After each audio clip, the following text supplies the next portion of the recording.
Quando terminou o sábado, Maria Madalena, Maria, mãe de Tiago e Salomé compraram especiarias aromáticas para ungir o corpo de Jesus. No primeiro dia da semana, bem cedo, ao nascer do sol, eles se dirigiram ao sepulcro.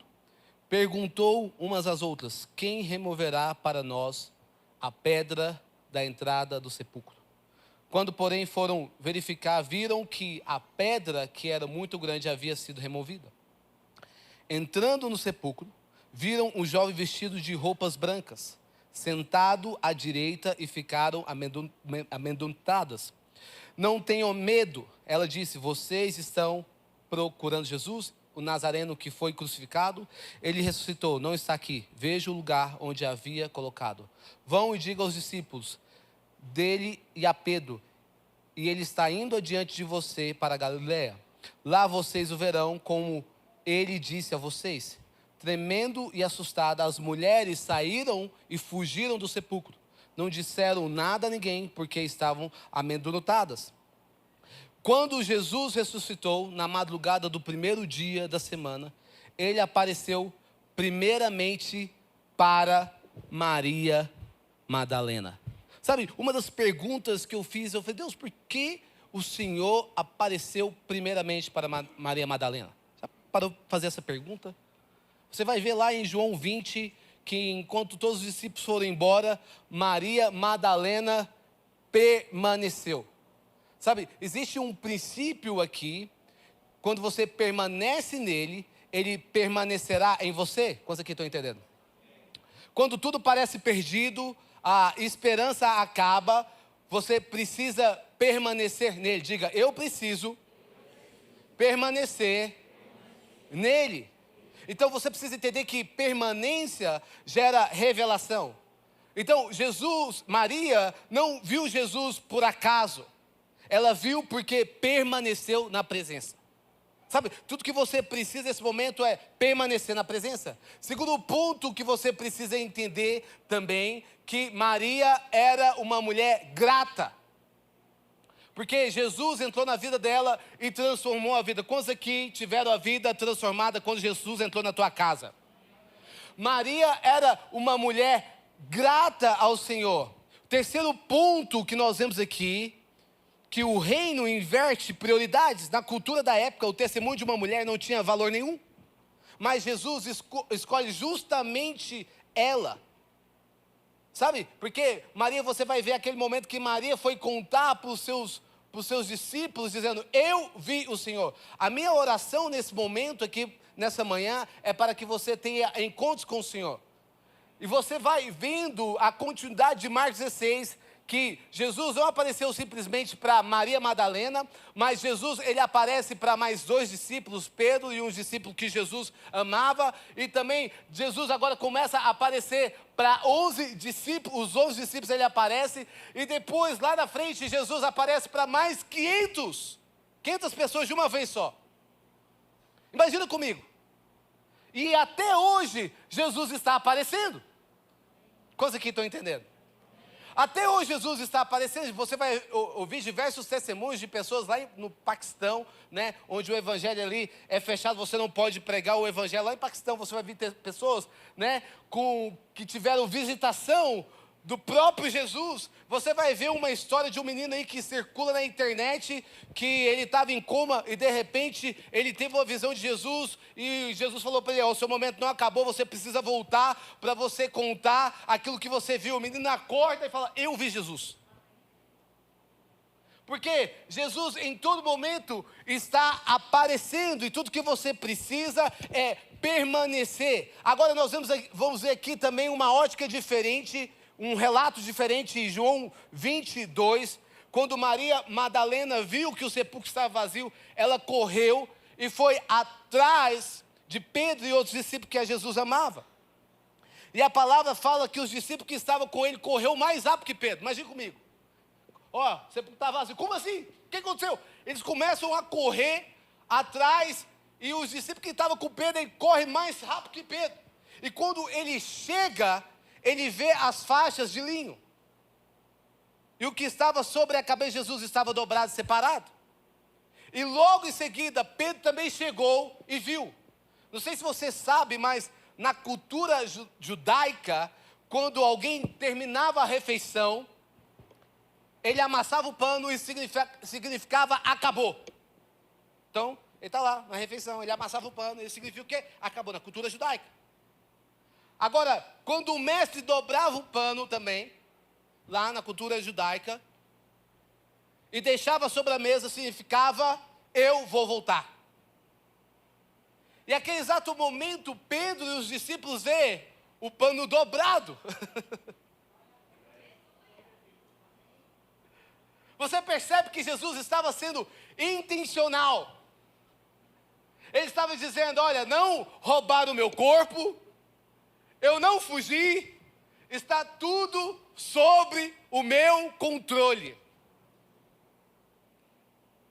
O lençol dobrado comunica a obra da cruz está consumada. Quantos aqui acreditam nisso? Mas a história não terminou, ele venceu a morte, mas ainda ele voltará. Sabe, o que eu quero propor para vocês nessa manhã aqui, é o processo de redenção, é o que eu quero falar para vocês. O que é redenção? O que é redenção? É você ser comprado pelo alto preço. Diga, irmão, você foi comprado pelo alto preço. Diga novamente, você foi comprado pelo alto preço.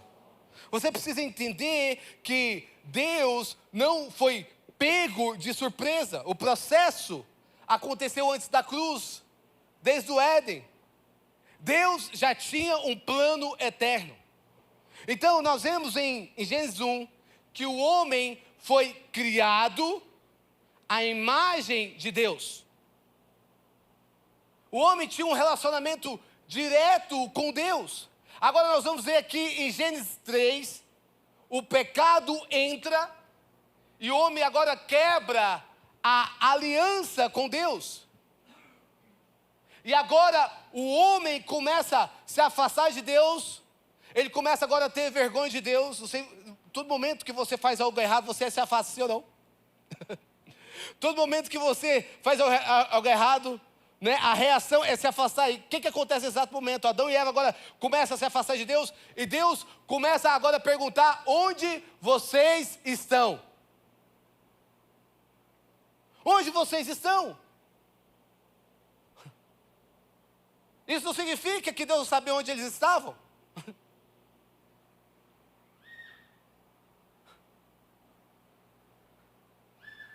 Isso não significa que Deus não sabia o que havia acontecido com eles.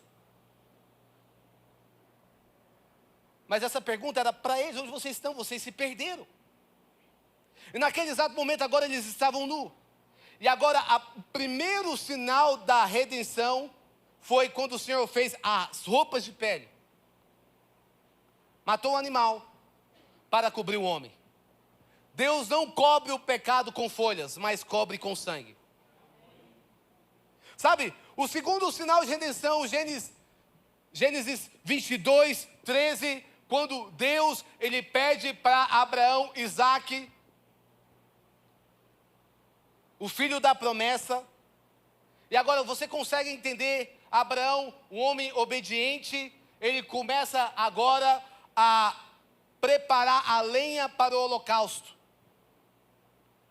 a levar a faca e o fogo. Mas você vai ver em Gênesis 20 que Abraão era um profeta. Diga comigo, profeta. Diga uma mente, profeta. Abraão era um profeta. Então quando ele estava preparando a lenha, quando ele estava preparando ali para o holocausto, quando Abraão estava levando o seu filho, pai, está faltando alguma coisa.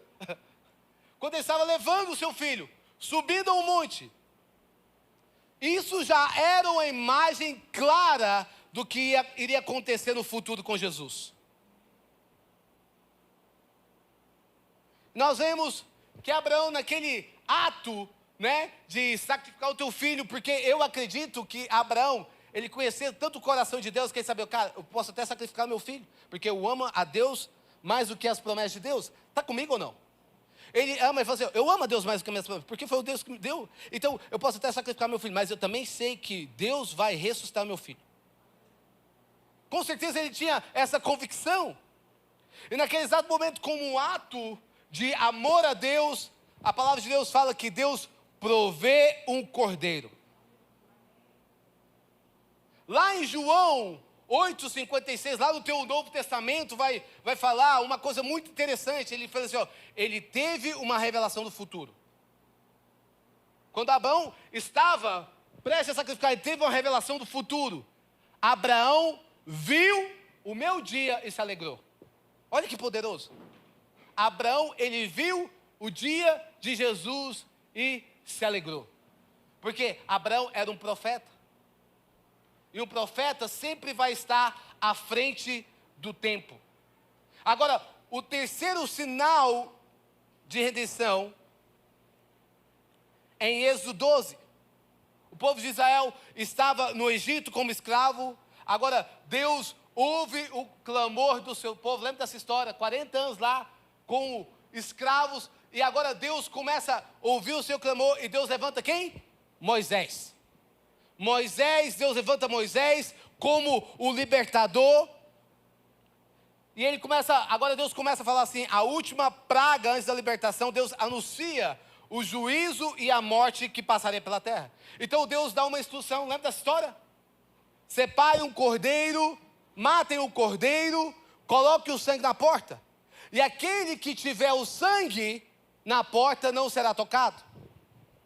Então o sangue será um sinal para indicar as casas em quem vocês estiverem. Quando eu vi o sangue, passarei adiante, e a praga da destruição não será atingida quando eu ferir o Egito.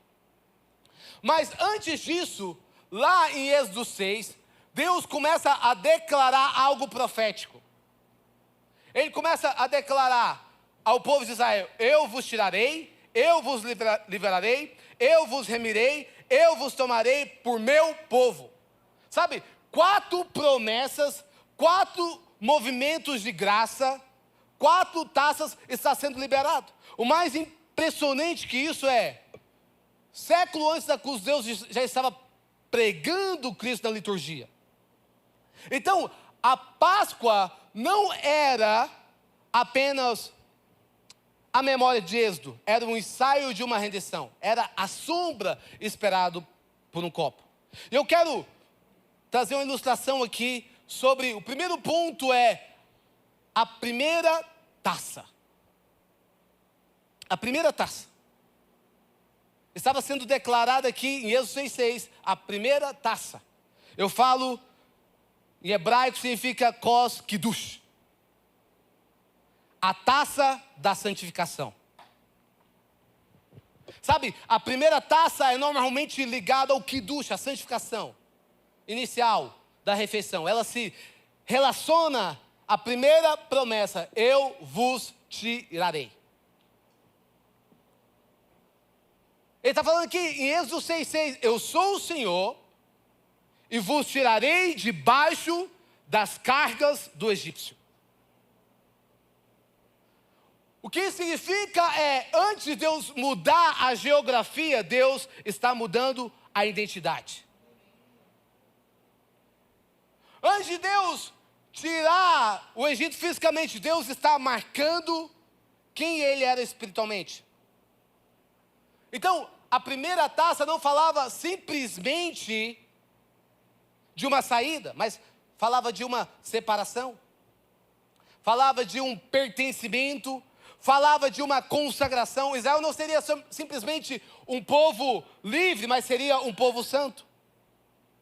Sabe, não adianta você ser livre fisicamente se ainda você é preso mentalmente. Muitas vezes você saiu do Egito, mas ainda o Egito não saiu de você. Faz sentido? Muitas vezes você saiu daquele ambiente, mas aquele ambiente ainda não saiu da tua mente. E Deus falou assim, Israel não será simplesmente um povo livre, mas será um povo santo. O que eu quero dizer nesse momento é que Deus te chamou para você ser um povo santo. Deus chamou você para ser um povo separado.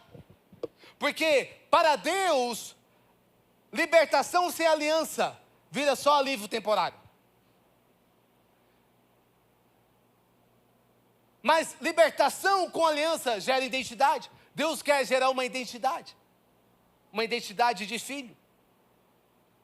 Sabe, em Cristo essa primeira taça encontra o seu comprimento mais profundo. Colossenses 1:3 fala: Ele nos libertou do império das trevas e nos transportou para o reino do Filho do seu amor.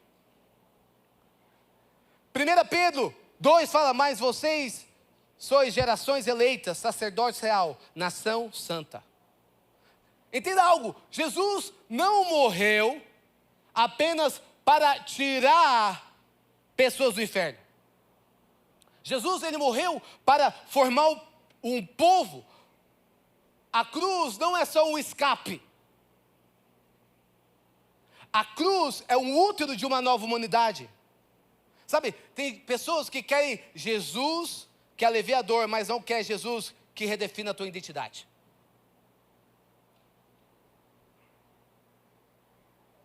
Sabe, o Evangelho, ele oferece a você uma nova criação. Quantos aqui são novas criaturas em Cristo Jesus? Sabe, muitas pessoas querem a bênção de sair do Egito, mas não querem abrir mão da mentalidade egípcia. Quer paz, mas não quer santidade. Quer perdão, mas não quer transformação. Quer promessa, mas não quer consagração. Só que a primeira taça está confrontando de santificação. Sabe, Deus não apenas tira você de um lugar, mas Ele tira você para si. Sabe, santidade não é o que você deixa, mas é para quem você vive. Então entenda algo. A palavra de Deus fala: sede santos porque eu sou santo. Quem você está servindo? Um Deus santo. E o Deus santo habita dentro de você. Você só é santo porque o Deus santo habita dentro de você. E isso te torna santo. Quando você aceita Jesus como seu único Salvador, agora você recebe o Espírito Santo. Eu lembro de um momento de uma das pessoas que eu ganhei para Jesus. Ela estava queimando por Jesus. Eu lembro que eu estava fazendo o apelo. Ela levantou a mão: eu quero aceitar Jesus. E agora a gente começou ali o processo de discipulado. E a primeira pergunta que ela me fez é: o que eu não posso fazer? E o que eu posso fazer? Me dá um manual agora dos pecados que eu não posso fazer mais. Eu falei para ela: não se preocupe com isso. Se preocupe em conhecer a Deus. Porque quando você começar a conhecer a Deus, você vai entender que não é informação que traz transformação, mas é revelação. Não é uma lei que você impõe ali na vida da pessoa que vai trazer uma mudança de mentalidade. Vocês entendem o que estou falando? Não faça isso, deixa eu fazer. Não é isso. Quando você começa a conhecer a Deus, automaticamente você vai recebendo o Espírito Santo. E eu me lembro que essa pessoa começou a conhecer a Deus e ela frequentava certos ambientes. E ela falava assim para mim: Lucas, eu sei o que está acontecendo, mas eu sinto o Espírito de Deus assim: sai daí, não é o teu lugar mais. O que é isso? Eu falei assim: porque agora o Espírito Santo está dentro de você, ele é santo. Ele é santo. Lucas, eu fazia tais coisas erradas, e agora eu sinto Deus assim: esse não é você, não é nova criação. Coisa que estão entendendo. Você sabe aquele momento da tua vida? Você sabe o que eu estou falando? Aquele momento que ninguém está te vendo. Porque o caráter você revela quando ninguém está te vendo. Está comigo ou não? O caráter se revela quando ninguém está te vendo. Né? Você sabe aquele momento que ninguém está te vendo lá? Você não tem os seus filhos. Você não tem a sua esposa, você não tem a tua liderança, você não tem ninguém te vendo. Aí você está lá, o inimigo lá soprando na tua mente. Você agora é a sua oportunidade de pecar. Agora é a sua oportunidade de fazer coisa errada. Vai mais fundo. Aqui você pode ser quem você quiser. Sabe aquele momento? Ela falou assim, eu estava nesse momento, Lucas. Estava lá, naquele momento, eu falei assim, agora, não tem o Lucas Céu aqui, né, olhando para mim, não tem os meus pastores, não tem. De repente eu sinto o Espírito de Deus falando no meu coração assim, isso não te pertence mais. Você é uma nova criatura. Você tem uma nova identidade. Quantos aqui tem uma nova identidade em Cristo Jesus? Quantos aqui entende que Jesus, que Deus te separou como um povo santo, um povo eleito, um povo escolhido por Deus? Quantos aqui entende isso? Agora você tem o Espírito Santo de Deus. Então, a primeira coisa que acontece, a primeira redenção que acontece aqui é a taça da santidade. Agora, a segunda taça, vou pegar a mesma taça porque eu não sei qual eu peguei, mas a segunda taça é a taça da narrativa da libertação. Sabe, é o momento da narrativa, Êxodo, quando a história da libertação é contada, as perguntas são feitas na mesa. Essa conecta a segunda promessa, eu vos livrarei. Eu vos livrarei da sua servidão. O que essa taça significa? Nesse momento da refeição, a história era recontada. Agora a mesa vira púlpito, o pai vira pregador, a família vira congregação. A criança, agora mais nova da mesa, começa a perguntar, por que essa noite é diferente? E a resposta era, porque éramos escravos e Deus nos libertou. Quantos aqui foram libertos por Deus? Éramos escravos e Deus nos libertou. Essa taça é um sinal poderoso. O povo que não sabe contar a sua redenção corre o risco de voltar para a sua escravidão. As ervas amargas estavam ali para lembrar que o cativeiro foi real. Porque quem esquece a amargura do Egito pode começar a romantizar as correntes. Sabe, muitas vezes as pessoas, elas têm uma memória seletiva sobre o passado do Egito. Deus tirou aquela pessoa lá do relacionamento abusivo que você apanhava, mas você só lembra das fotos de viagem. Só das coisas boas. Você não lembra das agressões. Deus tirou você lá do vício do álcool, mas você só lembra da mesa, da conversa com os amigos. E não quando você chegava em casa bêbado e estava acabando com a sua família. Memórias seletivas. Coisa que estão entendendo?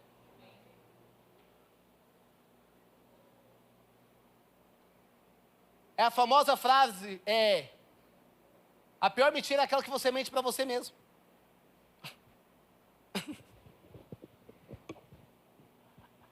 A pior mentira é aquela que você mente para você mesmo. Está comigo? Você começa a mentir, não, porque lá, quando eu estava lá naquele lugar, era bom, você começa a ter memórias seletivas. Você esquece do que aconteceu na tua vida, lá no Egito. É isso que está acontecendo aqui muitas vezes, a segunda taça, para o povo lembrar das ervas amargas, dizendo, olha, lembra da onde eu vos tirei. Coisa que não querem voltar mais para o Egito, diga glória a Deus. Eu não quero voltar mais para o Egito. Coisa que não querem voltar, eu não quero voltar, lá não é o meu lugar mais. Você não pode mentir para você mesmo. Sabe, você não pode mentir para você. A cruz não apenas abre a porta da cela, ela devolve ao homem a sua dignidade perdida. Sabe, quem foi solto por Cristo, não precisa continuar negociando com as correntes antigas. Eu estou aqui nesse momento para falar que você já foi livre. Quantos aqui recebe isso? Já não há condenação para todos aqueles que estão em Cristo Jesus. Você já foi livre, você já foi perdoado. Já não há mais condenação. Não há condenação mais. Nós precisamos entender isso. E a terceira taça, a taça da bênção e da redenção. A terceira taça é associada à bênção após a refeição. No pensamento judaico, é também na linguagem do Novo Testamento, ela é chamada de cálice, da bênção. Muitos identificam esse momento como uma taça que Jesus tomou ao instituir a nova aliança. E vos remirei, com braços estendidos e com grande juízo. Sabe, significa eu mesmo vou pagar o preço pela sua liberdade. Eu mesmo. As camisas estão aí? As camisas. Essas duas camisas. Eu mesmo vou pagar o preço. É interessante. Aqui. Eu preciso de 2 pessoas. A gente foi combinado, gente. Estou brincando. As duas, vem cá. Mas aqui. Quem vai ser o justo? Amém. O justo.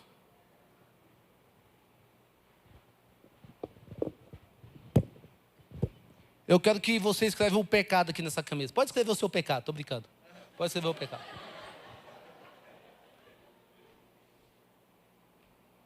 Escreve um pecado aí. Pode colocar a camisa justo. Você foi livre.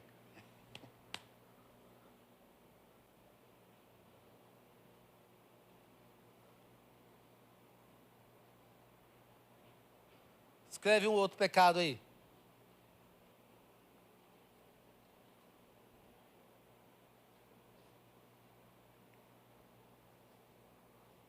Sabe aqui, eu estou fazendo uma ilustração para você entender. Escreve mais um pecado. Escreve pornografia.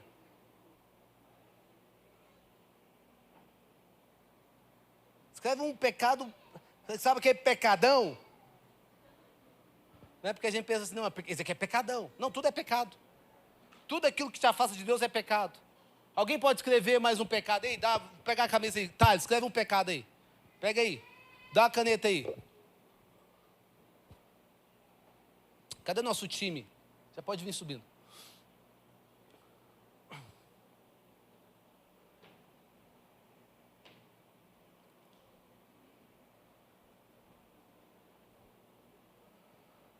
Escreve aí, Tati, um pecado.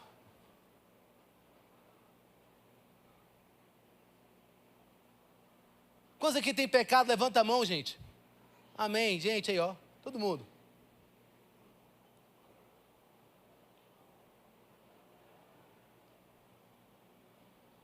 Amém. Agora veste as camisas.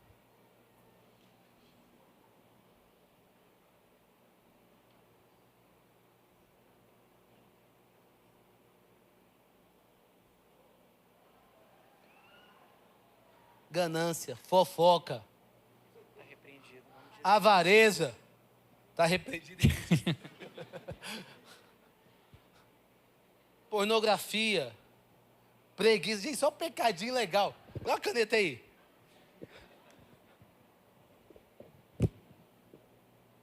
Avareza, mentira.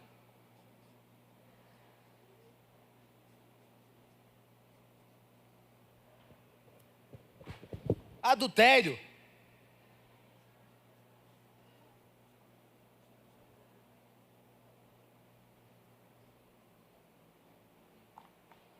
Pecados.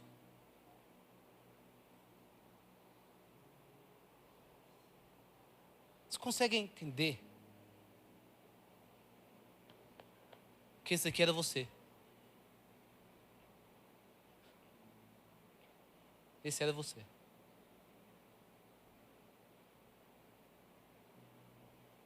E você merecia ir para o inferno.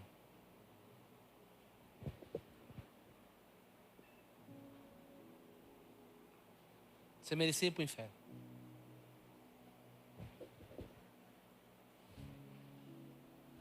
Você merecia a condenação eterna. Esse era você.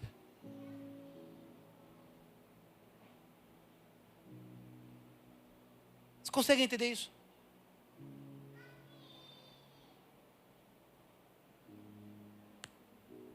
Você consegue entender que você merecia ir para o inferno?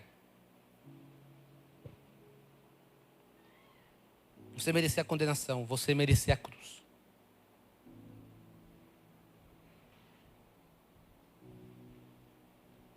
Você merecia isso. Sabe o que Jesus fez? Troca as camisas. Escolhe aqui para você.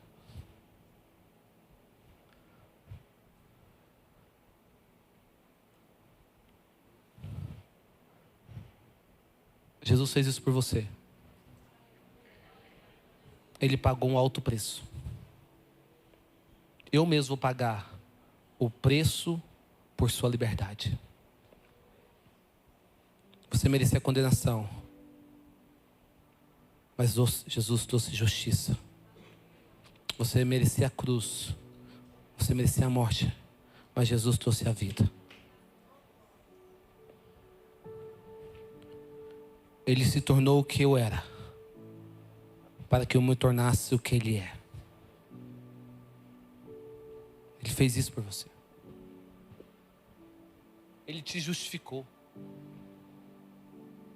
Ele deu a vida por você.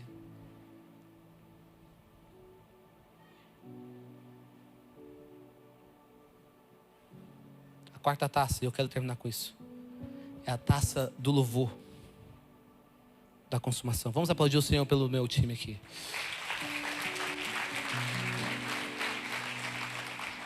Quarta taça, a taça do louvor da consumação. A quarta taça está associada aos salmos de louvor. Eu vos tomarei por meu povo e serei vosso Deus. Sabe a beleza do que Jesus faz na última ceia? Jesus diz: porque vos digo que desde agora não mais beberei fruto da videira até que venha o reino de Deus. Isso é forte demais. Porque Jesus está, por assim dizer, deixando a última taça em aberto.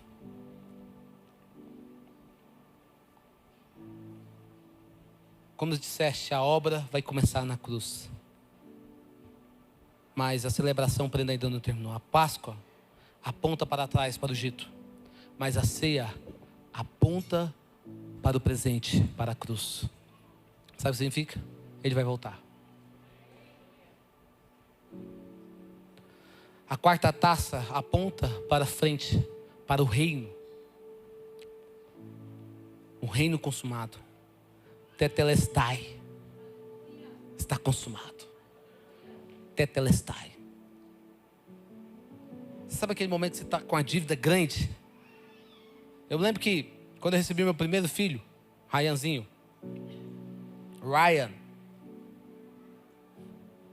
Ryan significa um pequeno rei. Eu lembro que quando ele estava no ventre da mãe dele, eu estava dormindo pela madrugada. Eu senti o sopro do Espírito falando assim: o teu filho vai chamar Ryan. Nunca ouvi esse nome. Eu comecei a chorar na minha cama. Teu filho vai chamar Ryan, pequeno rei. Eu lembro que eu fui ganhar ele. Esse menino bonitinho, não faz bagunça. Não pega minhas escovas para tocar a bateria dele. E eu me lembro que, quando eu fui ganhar ele, fui no hospital americano. Ganhei esse menino no hospital americano, em dólar, meu irmão. E eu falei: agora eu ganhei, e agora como é que eu vou pagar? E a mulher fez eu assinar várias coisas lá. Era 10, era 15. Meu Deus do céu. Eu não tenho nada para vender para pagar isso aqui, não. Beleza, eu estou lá assinando. E eu olhando para falar: Deus vai fazer alguma coisa. Deus mandou, Deus proveu. Eu lembro que as contas começaram a chegar lá na casa do Weber. Porque eu coloquei lá na casa do Weber. Não tinha casa, então vai para a casa do Weber. As contas começaram a chegar. E uma das pessoas falou assim, olha, Lucas, as contas chegando, o hospital está ligando meu telefone, porque eu coloquei também o nome de outra pessoa. E aí, o que a gente vai fazer? Eu falei assim, fica tranquilo, vai dar tudo certo. Deus, qual o plano? Tinha que pagar a conta. E eu lembro que passa uma semana, 2 semanas, quando chegou todas as contas. E sabe o que aconteceu? Eu falei assim, vai lá negociar a conta agora que a gente vai dar um jeito, mesmo que a gente parcele, eu não sei como, mas vai negociar. Ela foi lá, primeira vez. A mulher falou, Lucas, a mulher falou que não tem conta aqui não. Eu falei, como assim? Vai lá pela segunda vez, foi lá. A mulher falou que não tem conta. Na terceira vez, eu acho que ela se tocou. A mulher, falou assim, mano, você não está entendendo? Alguém pagou a tua conta. Vamos aplaudir o Senhor Jesus.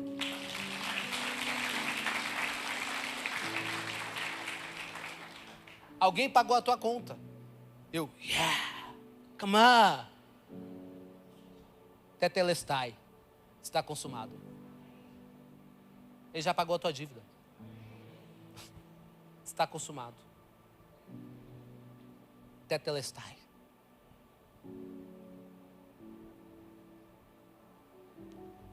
Fomos salvos para a comunhão, para a adoração, para o pertencimento, para a mesa, para as bordas, para a nova criação. Bem-aventurados aqueles que são chamados à ceia das bordas do Cordeiro. Sabe, foi pago alto preço sobre a tua vida. Foi pago alto preço sobre a tua vida. Tetelestai.